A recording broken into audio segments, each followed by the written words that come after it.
नमस्कार, मैं सत्येंद्र कुमार।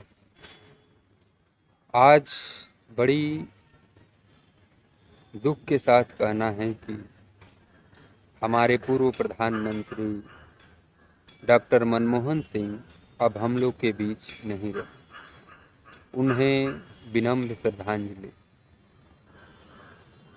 मनमोहन सिंह कल दिल्ली के एम्स में 9:51 पर अंतिम सांस ली और 92 वर्ष के उम्र में देश को अलविदा कह दी।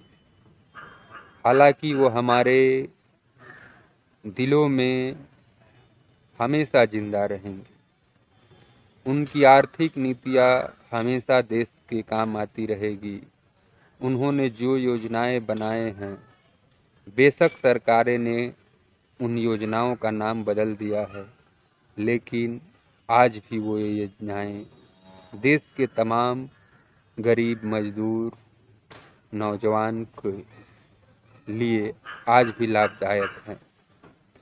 तो आज भारत जिन बुलंदियों पर हैं, इसमें पूर्व प्रधानमंत्री डॉक्टर मनमोहन सिंह का महत्वपूर्ण योगदान है।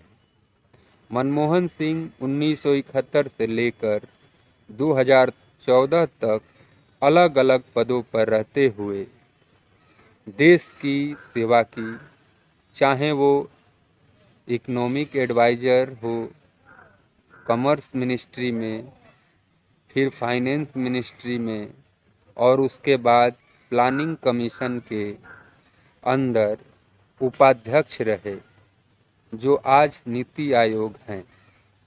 उसके बाद वो आरबीआई के गवर्नर बने और फिर फाइनेंस मिनिस्टर बने। देश के वित्त मंत्री बनकर उन्होंने जो उदारीकरण की, जो अर्थव्यवस्था है उसको पटरी पर लाने का जो काम किया है, आर्थिक सुधारों के जरिए, वो मनमोहन सिंह ने किया। जब भारत आर्थिक मंदी से जूझ रहा था, जब वक्त लाइसेंसिंग प्रणाली को खत्म करना एक बड़ा मनमोहन सिंह का कदम था, और यही चीज़ जो है भारत के उदारीकरण के लिए जानी भी जाती है। मनमोहन सिंह एक ऐसे शख्सियत थे जिनका जिक्र भारत ही नहीं, विश्व स्तर के नेता के रूप में चर्चा की जाती है। 1991 से 96 के बीच जो अर्थव्यवस्था को उभारने का काम किया था, वो वित्त मंत्री रहते हुए मनमोहन सिंह ने किया था। उसके बाद वो राज्यसभा में नेता प्रतिपक्ष रहे और उसके बाद 2004 में वो प्रधानमंत्री बने। प्रधानमंत्री बनते उन्होंने कई ऐसे काम किए जो समाज और देश के लिए बहुत ही ज़रूरी थे। राइट टू एजुकेशन हो, राइट टू फूड हो, उसके साथ साथ उन्होंने मनरेगा और किसानों के कर्ज माफ़ी जैसे कई महत्वपूर्ण कार्य किए, जिसकी उम्मीद किसी को नहीं थी। और इसीलिए आप देखेंगे तो 2004 में कांग्रेस 145 सीटें जीती थी और गठबंधन की सरकार चलाई। उन्होंने कई दलों के साथ मिलकर, और कई ऐसे समय आए जब ऐसा लगा कि मनमोहन सिंह की सरकार पर संकट छा सकता है। 2008 में जब न्यूक्लियर डील थी, जिसके लिए विशेष सत्र बुलाया गया था संसद भवन के अंदर, और विशेष सत्र में उन्होंने जीत दर्ज की और फ्लोर टेस्ट में बहुमत हासिल करके दिखाया था। लोकसभा के अंदर सुषमा स्वराज नेता प्रतिपक्ष के तौर पर, और राज्यसभा में अरुण जेटली के साथ जब भी चर्चा में भाग लिए, उन्होंने अपने शैली में उन्हें जवाब दिया, ये बताते हुए कि देश के लिए जो जरूरी है वही कदम वो उठा रहे हैं। उनकी सादगी, सौम्यता और ईमानदारी हमेशा उनके कामों से झलकती थी। वो कभी भी किसी नेता को कटाक्ष नहीं करते थे, झुंझला कर नहीं बोलते थे और इस तरह की बातें वो नहीं बोलते थे जिससे किसी को दिल की चोट लगे। हमेशा वो कम बोलते थे। बेशक विपक्ष उन पर मौन प्रधानमंत्री का भी तगमा दे दिया हो, लेकिन उन्होंने अपने निर्णय से और अपने सूझबूझ से हमेशा जवाब दिया है और देश को इस बुलंदी के स्थान पर लाया है। उनकी सरकार में 2009 से 2014 के बीच में कई ऐसे मौके आए जब उनकी सरकार पर बीजेपी ने भ्रष्टाचार का आरोप लगाया, लेकिन वो पीछे नहीं हटे। उन्होंने कहा जो गलत है उसे जेल जाना होगा। 2G घोटाले होने का आरोप लगा। सीबीआई जांच में ए राजा उस वक्त के टेलीकॉम मिनिस्टर थे और उनके तमाम कई सहयोगियों को जेल जाना पड़ा। बहरहाल यह अलग बात है कि उस 2G स्पेक्ट्रम के बाद में सभी आरोपियों को बरी कर दिया गया और कोर्ट ने माना कि इस तरह का कोई घोटाला ही नहीं हुआ था। कभी भी कोई निर्णय लेना हो तो मनमोहन सिंह पीछे नहीं हटते थे। उनके 2 कोटेशन हैं जो हमें आपको बताना चाहिए और आपको अपने जीवन में उनके योगदान को इस कोटेशन से भी समझ सकते हैं। उनका कोटेशन था कि हमारा उद्देश्य सिर्फ आर्थिक विकास नहीं है, बल्कि ऐसा समाज बनाना है जहां हर नागरिक को समान अवसर और सम्मान मिल सके। दूसरा उन्होंने कोटेशन दिया था देश को कि देश की तरक्की उसके लोगों की तरक्की से जुड़ी है। अगर हम अपने लोगों को शिक्षित और सशक्त बनाएंगे तभी हम देश को सशक्त बना सकते हैं।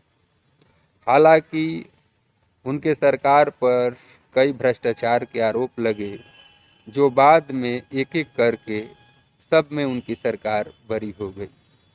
उस समय के सीएजी जो विनोद राय थे, उन्होंने कई तरह के, चाहे वो कोल घोटाला का मामला हो, 2G घोटाले के मामले हो, सामने लाया। हालांकि इस पर कांग्रेस हमेशा कहती थी कि ये राजनीतिक स्टंट है और बीजेपी का षड्यंत्र है। बाद में बीजेपी ने विनोद राय को किस तरह का लाभ दिया ये आप लोग से छिपा नहीं है। आज देश के तमाम नेता, चाहे प्रधानमंत्री हो, गृह मंत्री हो, बिहार के आरजेडी सुप्रीमो लालू प्रसाद हों, याद करके भावुक हो रहे हैं। चाहे वो अखिलेश यादव हों, समाजवादी पार्टी के अध्यक्ष, सभी ने ये दोहराया कि उस तरह की शख्सियत फिर हिंदुस्तान में कोई दूसरा हो दूर दूर तक नहीं नजर आता। लेकिन प्रधानमंत्री मनमोहन सिंह बहुत कम बोलते थे, लेकिन जब भी वो निर्णय उनके देखे जाएंगे वो काफ़ी सराहनीय है। हालांकि मौजूदा प्रधानमंत्री उन पर कई आरोप लगाए, चाहे वो बाथरूम में रेनकोट पहनकर नहाने की बात कही गई हो, चाहे वो हमेशा मौन प्राइम मिनिस्टर रहने का उन्हें तगमा दिया गया हो, यहाँ तक कि उन पर एक्सीडेंटल प्राइम मिनिस्टर से किताबें छपी, उन पर सिनेमा बना, फिर भी कभी उन्होंने पलट कर जवाब नहीं दिया, क्योंकि उनका मानना था कि अपने काम से लोगों को जवाब देना है, न कि बोलना है। लेकिन चाहे वो विदेश नीति हो, आर्थिक नीति हो या देश को आर्थिक मंदी से बाहर निकालने का हो, उनमें बहुत महत्वपूर्ण भूमिका निभाई है। नोटबंदी पर भी उन्होंने नरेंद्र मोदी को ये कहा कि ये गलत तरीका है और इससे देश को काफ़ी नुकसान होगा। देश की बढ़ती हुई अर्थव्यवस्था धीरे धीरे नीचे चली जाएगी। आखिर आज वही परिणाम सामने आ रहा है देश को कि किस तरह से नोटबंदी और जीएसटी से आज हमारा देश 2014 में तरक्की था, देश की जीडीपी 8.6% थी, वो आज घटकर 5% रह गई है। तो तमाम तरह की बातों पर मनमोहन सिंह साफ गोई से राय रखते थे और सबको लेकर चलने की बात कहते थे। आज भी उनका कोई दुश्मन नहीं है।